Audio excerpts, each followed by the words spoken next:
le phénomène des Woubi et le mutisme du PDCI, est-ce que c'était une simple coïncidence ou bien il y avait un refus volontaire de parler en s'alliant au peuple? Et ça aussi, on va toujours parler de ça. Parce que c'est facile d'accuser. Ah, Côte d'Ivoire, pays de Woubi. Mais ce qu'on a vu là, c'est le RHDP-RDS seul qui s'est défendu. Oh, il y a Mère Nassata Blanc qui me dit enchanté. Donc, on va se saluer. Bonjour, chère Mère Nassata Doumbia. Ça là, tu as commencé, on va terminer aujourd'hui là. Il faut répondre. On va se saluer aujourd'hui, comme pour les Djoula là. Bonjour, Mère Nassata Doumbia. C'était juste pour plaisanter. Et j'espère que vous allez très bien. Et merci à tous. Et donc, pour revenir au sujet, quand il y avait le problème des Woubi là, il y a la mère qui me répond, comment allez-vous? Je vais bien et vous? Comment va la famille, la santé et tout ce qui est positif en termes de bonheur? Et donc, quand il y avait le problème des Woubi, on a eu l'impression que c'était du devoir du RHDP en tant que parti de se justifier qu'eux ne sont pas Woubi. On est d'accord. Or, c'est toute la société ivoirienne même qui n'est pas Woubi. Donc, il était aussi important qu'à un certain moment, on puisse aussi demander pourquoi le PDCI ne s'est pas prononcé sur le problème des Woubi. Donc, est-ce qu'eux ne sont pas du peuple? Nous espérons qu'ils ne sont pas eux-mêmes Woubi. Mais comment se fait-il qu'ils se sont tus sur l'affaire? Est-ce qu'il n'y a pas quelque chose que ça cache? Et donc, comme c'est comme ça, là, nous aussi, on a commencé à fouiller. Je vous avais averti il y a peut-être 1 ou 2 semaines qu'il y a des choses que vous allez apprendre et que vous serez étonnés. Et effectivement, hier, j'ai vu une vidéo qui brosse un peu l'affaire. Et je viens de voir un texte. Donc, je vais lire le texte là. Et puis, je vais laisser chacun juger. Et celui qui a écrit le texte s'appelle Dr G.J., universitaire et observateur politique. C'est lui qui a fait cette analyse. Et maintenant, moi, j'ai vu ça dans l'œil-d'Abidjan.com. Donc, moi, je vais lire l'analyse et puis maintenant expliquer ça simplement. C'est ce que je vais faire. Le phénomène des Woubi et le mutisme du PDCI. Simple coïncidence ou refus volontaire de s'allier au peuple? Est-ce que quand on parlait des Woubi et puis les États en souffrance du Sahel étaient en train d'accuser la Côte d'Ivoire d'être pays de Woubi là, et puis tous les Ivoiriens se défendaient, mais on n'a pas vu le PDCI faire une déclaration. On n'a pas vu le PDCI se mettre aux côtés du peuple. Est-ce que le PDCI ne cache pas quelque chose? Est-ce que c'était une simple coïncidence? Pourquoi le PDCI peut refuser volontairement de ne pas dire que la Côte d'Ivoire n'est pas Woubi ou bien qu'eux au PDCI ne sont pas Woubi? Et donc, à partir de ces faits-là, cet universitaire nous dit ceci. Le 19 septembre 2024, le porte-parole du PDCI, Soumaïla Traoré Bredoumi, a tenu une longue conférence de presse de plus d'1 heure de temps pour aborder, selon ses termes, toute l'actualité des 2 derniers mois en Côte d'Ivoire. S'adonnant à cet exercice et connu surtout pour sa prolixité, Soumaïla Traoré n'a cependant pas daigné aborder la question relative au phénomène de l'exhibitionnisme de l'homosexualité sur les réseaux sociaux numériques par certains amateurs de ces pratiques contre nature, surnommées populairement Woubiisme en Côte d'Ivoire. L'affaire commence le 19 septembre 2024. Soumaïla Traoré, le fils de M. Traoré à Bobo Dioulasso, secteur 4. Depuis quand vous avez vu un Nani, son nom de famille c'est Traoré. Mais c'est la Côte d'Ivoire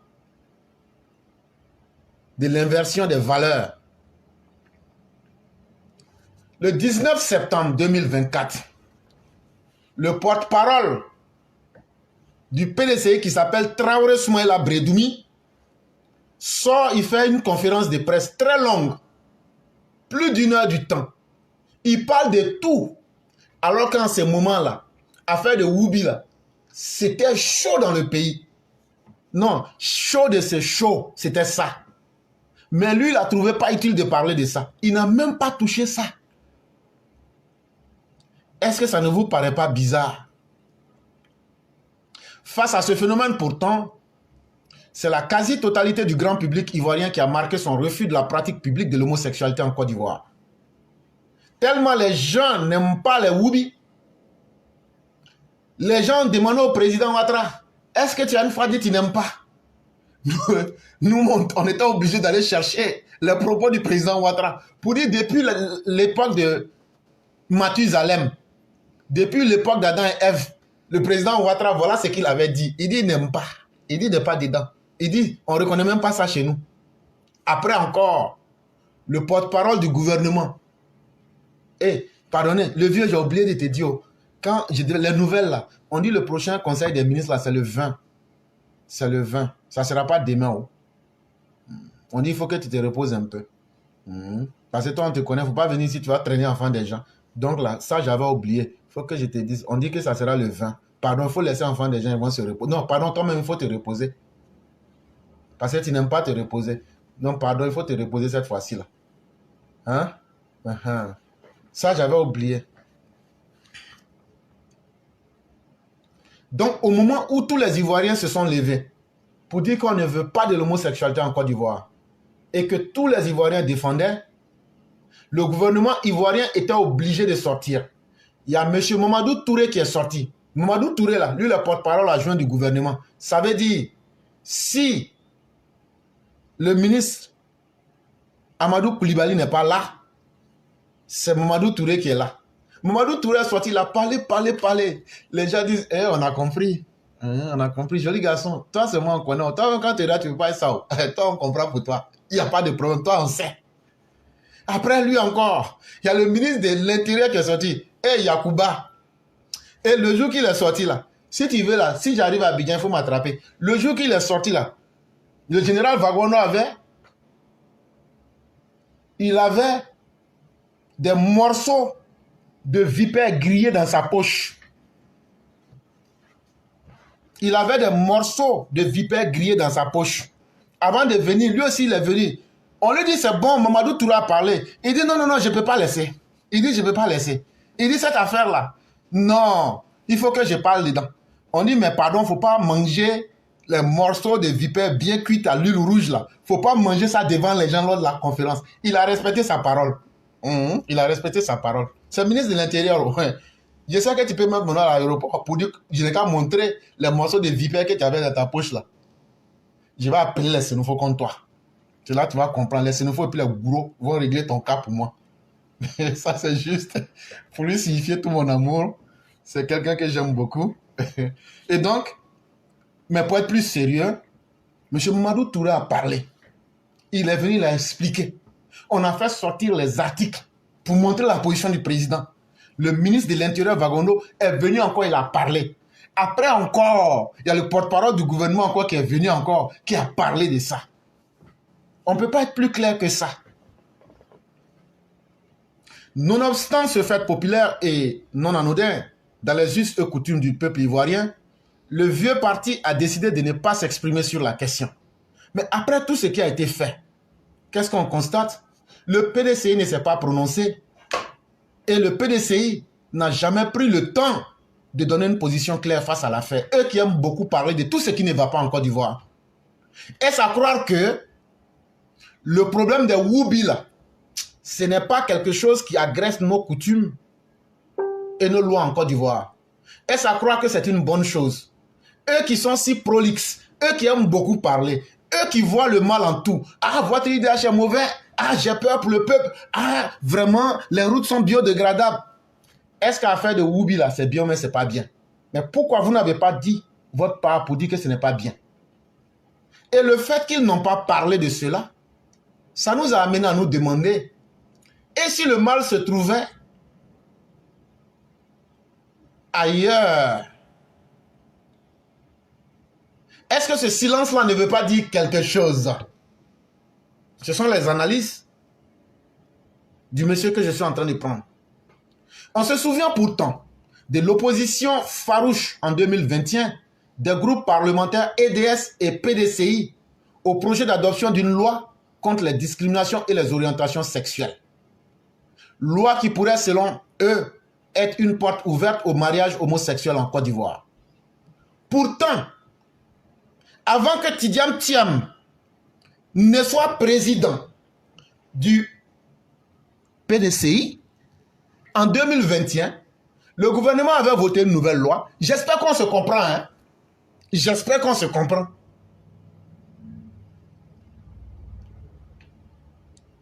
Parce qu'en 2022, pour être plus précis, en août 2022, Tidiane Thiam est venu, il a fait une visite en Côte d'Ivoire. C'est là que ça lui a traversé l'idée de devenir président. Tout le monde sait, quand Tidiane Thiam est devenu président du PDCI, il n'y a pas de problème. Mais bien avant ça, le gouvernement avait adopté un projet de loi. Ça veut dire, ils avaient écrit leurs idées sur papier. Ils ont mis ça devant l'Assemblée nationale pour dire, il faut qu'on lutte contre les discriminations des orientations sexuelles. PDCI, ça c'était en 2021.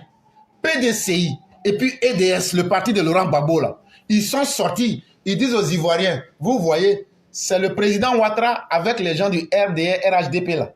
Tellement ils ont fait combat, ils sont devenus PD. Maintenant là, ils veulent maintenant favoriser ça dans notre pays. Ça là, on ne peut pas accepter. Je ne sais pas si vous vous souvenez de cette époque.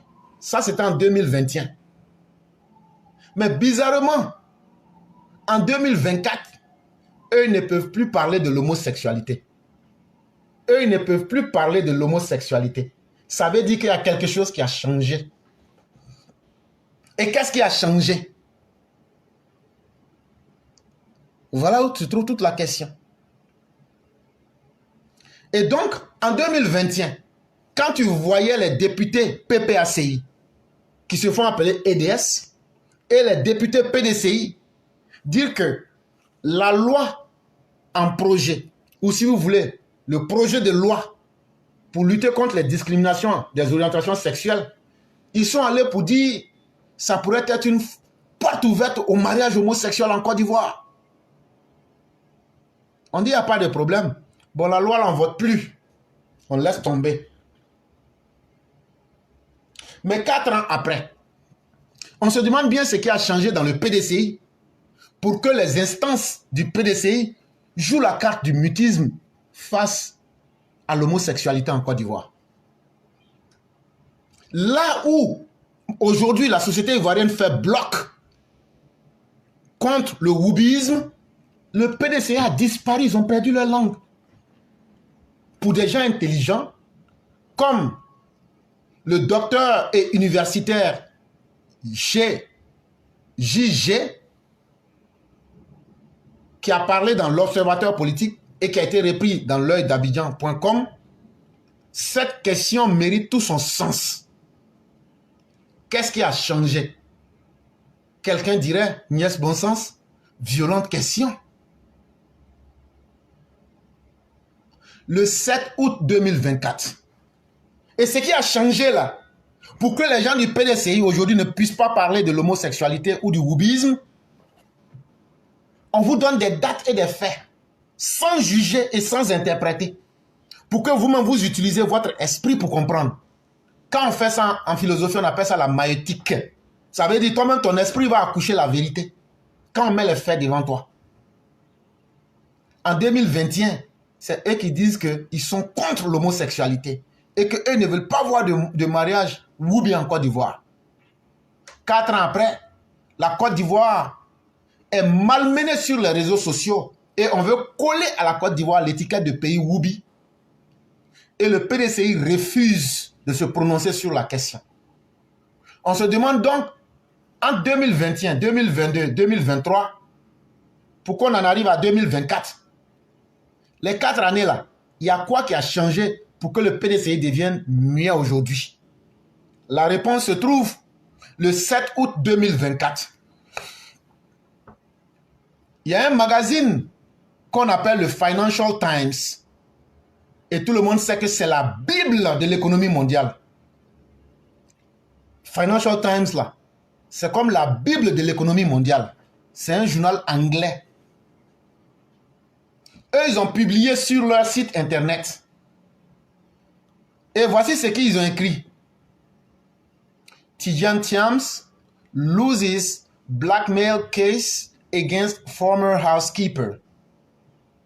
Tidjane Thiam perd son procès de chantage contre son ancienne gouvernante. En français simple, Tidjane Thiam a perdu son procès face à son ancienne bonne. Pour être plus simple, Tidjane Thiam, la plainte qu'il avait posée contre Ionescu, celle qui était son ancien boy là, femme son boy là, il a perdu le procès là. Ça, c'était le 7 août 2024. Et le même journal continue pour nous dire ceci. Écoutez très bien. Lequel article faisait le récit du procès qui opposait l'ancien directeur du Crédit Suisse, Tidjane Thiam, à sa gouvernante. Donc, le même journal, le magazine international Financial Times, continue ses explications. Et ils nous disent, Tidjane Thiam a posé plainte contre son ancienne gouvernante. Et dans cette affaire, on parle de mauvais traitements subis par cette dernière. Le rapport de cet article du Financial Times, avec l'objet de nos questionnements, apparaît au 6e paragraphe du dit article, où il est mentionné le genre masculin du partenaire sexuel du jeune président du PDCI qui aurait exercé des violences verbales sur la dite gouvernante. Je dis qu'on ne juge pas, on explique simplement les faits. Ils disent donc, quand la bonne dit qu'elle a été victime de mauvais traitements et qu'elle a posé plainte, on lui a demandé, mais qui t'a fait quoi? Il dit, ah, le partenaire de Tidjane Thiam, un jour j'étais là, j'ai subi des violences verbales venant de cet individu. Et voici ce que la dame dit exactement. Les événements ont culminé en décembre 2018, lorsqu'elle aurait été verbalement agressée tôt un dimanche matin par le partenaire de Tidjane Thiam parce que la chaudière de la maison était en panne, selon son avocat. Par le partenaire de Tidjane Thiam parce que la chaudière, c'est là où on met les bois pour chauffer la maison. On dit, pourquoi il fait froid dans la maison? Pourquoi la chaudière n'est pas chaude? Pourquoi la chaudière est en panne?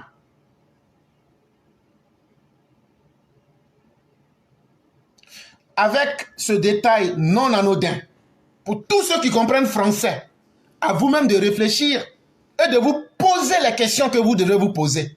Nous, on n'accuse pas, on ne donne pas d'appréciation de valeur, on laisse chacun décider de ce qu'il a compris. Mais l'article est clair. Et comme nous le dit ici celui qui a écrit l'article, le rapport de cet article du Financial Times sur l'objet de nos questionnements apparaît au 6e paragraphe du dit article où il est mentionné le genre masculin du partenaire sexuel du jeune président du PDCI qui aurait exercé des violences verbales sur la dite gouvernante. Vous ne pouvez pas me poursuivre parce que c'est dans le domaine public. Et je n'ai pas extrapolé. Et je n'ai fait que exposer ce qui était déjà là.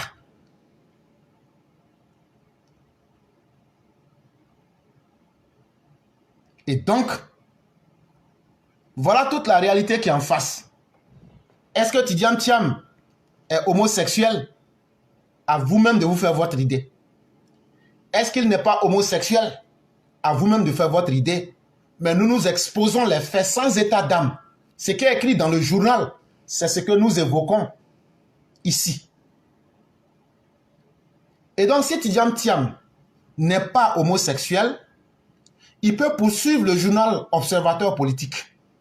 Parce que c'est là-bas un certain JG, qui est un universitaire, a fait ses appréciations. Et donc, lui, quand il a lu le journal, le Financial Times, à partir de là, ce sont ces questions-là qu'il s'est posées. Avec ce détail non anodin, on se demande si le mutisme du PDCI sur la question des Woubi a un lien avec les tendances sexuelles de son leader actuel, quand on sait la fermeté avec laquelle le PDCI s'était opposé au même phénomène en 2021 sous la présidence d'Henri Konan Bédié. Et donc on se pose la question de savoir qu'est-ce qui a changé quand Bédié était au pouvoir. Les gens du PDCI n'aimaient pas du tout le woubisme. Mais depuis 2024, les choses ont beaucoup changé. On ne se prononce plus sur la question du woubisme. C'est devenu un sujet tabou au sein du PDCI. Ce n'est pas quelque chose d'anodin, ce n'est pas gratuit. Il faut que le PDCI vienne nous expliquer. Ou bien qu'il condamne le woubisme comme tous les Ivoiriens l'ont fait. Et comme ils ont eu toujours l'habitude de le faire, il faut qu'ils soient cohérents avec leur propre méthode. Sinon, ça pose problème. Et vous serez d'accord avec moi. Vous ne pouvez pas condamner quelque chose en 2021 parce que Bédié n'était pas Woubi. Et en 2024, ne pas être parce que Bédié est mort, vous devenez subitement amoureux du woubisme. Ça veut dire qu'il y a des données qui ont changé. Et ces données qui ont changé là, la réponse est en face de tout le monde ici. Quant au parti qui se veut proche du peuple, est opposé aux valeurs morales défendues par le même peuple, l'on ne devrait rien attendre d'un tel parti. À ce jour, aucune déclaration officielle du PDCI n'a été nulle part perçue sur le sujet. Signé JG, universitaire observateur politique. Et moi, j'ai vu l'article dans l'œil-d'Abidjan.com. Et donc voilà ce qui vous a été dit. Et chacun peut déjà spéculer pour comprendre.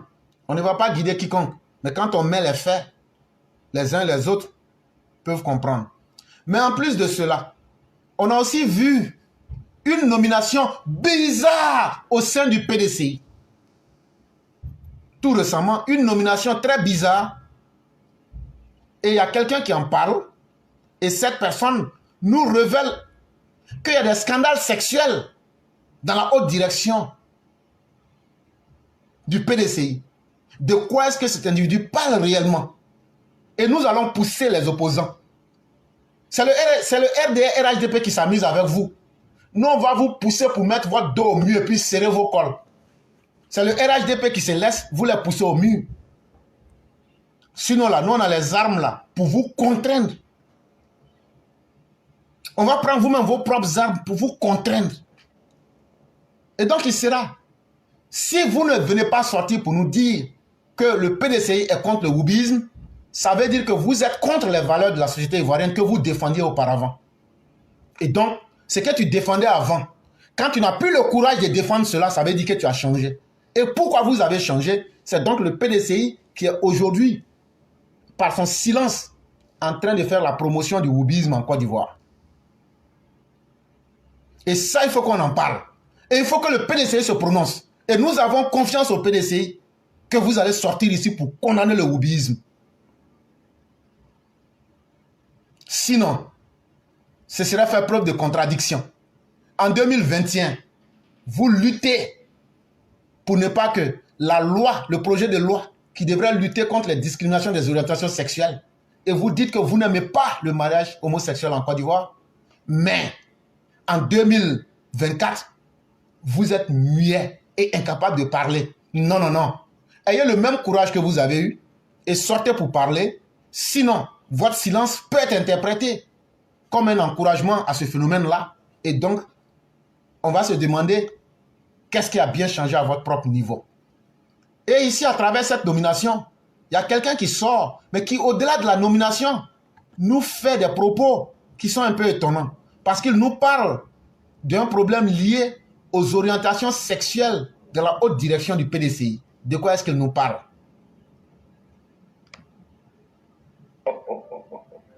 Ça fait pitié. Le vieux parti, le parti septuagénaire, en plus de 70 ans d'existence dans la sphère politique ivoirienne, si tout ce que le PDCI peut nous proposer aujourd'hui, c'est ce boucantier comme porte-parole, comme griot, ce boucantier que vous voyez là, qui ne nous présente que sa manière de fumer le brouillard sur les réseaux, sa manière de manger, hein, mais c'est un humoriste. C'est pas une analyse politique, c'est un comédien.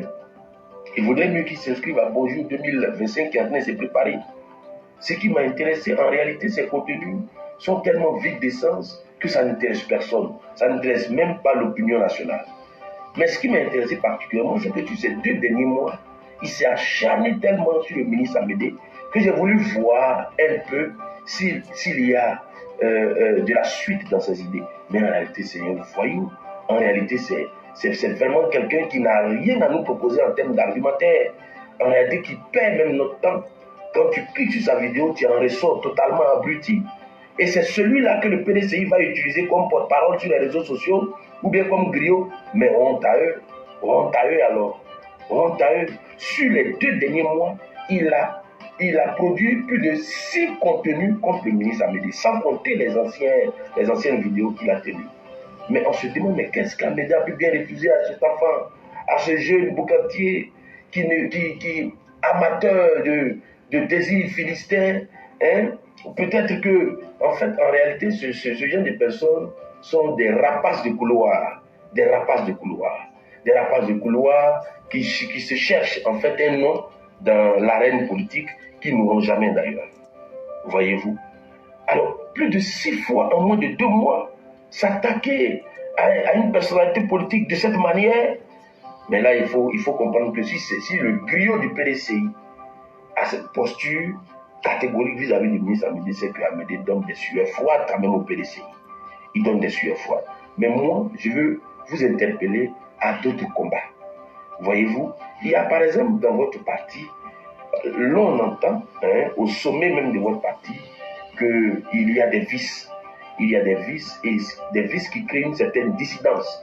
Ça, vous devez régler ces problèmes. Des vices d'orientation sexuelle. Comprenez un peu. Ça, c'est des problèmes que vous pouvez régler. Vous pouvez régler, par exemple, les preuves qu'il y a des vices. Vous avez entendu? Des vices d'orientation sexuelle dans votre parti. Et ça, c'est des problèmes que vous pouvez régler. Pour ceux qui ont bien entendu. Moi, je veux vous interpeller à d'autres combats. Voyez-vous, il y a par exemple dans votre parti, l'on entend, au sommet même de votre parti, qu'il y a des vices. Il y a des vices et des vices qui créent une certaine dissidence. Ça, vous devez régler ces problèmes. Des vices d'orientation sexuelle. Comprenez un peu. Ça, c'est des problèmes que vous pouvez régler. Vous pouvez régler, par exemple, les prévisions erronées du jeune technocrate du Crédit Suisse. Aujourd'hui, président du vieux parti, tout ce qu'il pouvait nous proposer, il a dit que lui prévoit 4 millions de nouveaux électeurs au PDCI. Mais la première semaine d'enrôlement nous a relevé que 130 000 enrôlés. 130 000 enrôlés, encore que le PDCI n'est que 1500 électeurs dedans. Pour tout au plus 1500, toute la majorité au RHDP qui est représentée à travers toute la Côte d'Ivoire. Vous comprenez que ce sont des sujets sur lesquels, par exemple, vous pouvez débattre. Ce sont des sujets, par exemple, sur lesquels vous pouvez vous prononcer. Quand il y a des grands cadres comme Jean-Luc Billon aujourd'hui, qui déjà même désavouent votre soi-disant champion et qui déjà annoncent sa candidature, ce sont des choses pour lesquelles vous devez vous intéresser. Mais est-ce que vous devez vous intéresser à la vie des cadres du RHDP? Quand vous voyez un soi-disant analyste politique s'attaquer aux hommes et non aux idées et non aux actions, ça veut dire qu'ils n'ont plus rien à proposer. Et c'est à l'image même du vieux parti qui n'a plus rien à proposer que des boucantiers, que des petits voyous qui n'éduquent en rien la jeunesse. Pourtant, ils sont jeunes. Mon petit, il faut te les saisir. Et donc, mesdames et messieurs, nous parlons de factuel, nous parlons de preuves et nous mettons tout à la disposition des uns et des autres. Et je me demande, est-ce que le gouvernement qui finance les partis politiques ne peut pas aussi obliger ces mêmes partis politiques qui crient à tue-tête sur n'importe quel sujet, est-ce que le gouvernement aussi, au nom des financements que nous leur donnons, est-ce qu'on ne peut pas leur demander aussi de se prononcer sur certaines questions? C'est aussi important. Parce que quand on vous finance, c'est pour que vous puissiez aider les Ivoiriens à comprendre à qui on a affaire en tant que parti politique, mais aussi à pouvoir donner vos avis. Et au nom de la réciprocité, on vous donne l'argent du contribuable. Le gouvernement doit être capable aussi de dire s'il y a des questions essentielles, comme par exemple le problème du Burkina, l'opposition doit se prononcer. Quand Katina est parti, mais on vous finance. Mais c'est que vous devez vous prononcer sur les sujets de la nation. Vous ne devez pas faire de la sélection. Et ça, il faudrait qu'on corrige ces facteurs-là. Le gouvernement doit être capable de juger aussi le courage des partis politiques en leur disant, autant vous voudriez que vous avez vos sujets favoris, vous devrez aussi être capable aussi de vous prononcer sur tous les sujets. Et là, comme ça, on va voir la position des uns et des autres. Et donc, nous attendons un démenti de tout ce qui s'est fait pour clarifier la situation. Sinon, il restera dans la conscience populaire ce que chacun de nous pense ici. Parce que tout ce qui est flou conduit toujours à la spéculation. Et il faut que le PDCI lève ce flou. Il faut que le PDCI condamne l'homosexualité. Et nous verrons tout le courage qu'a ce parti-là.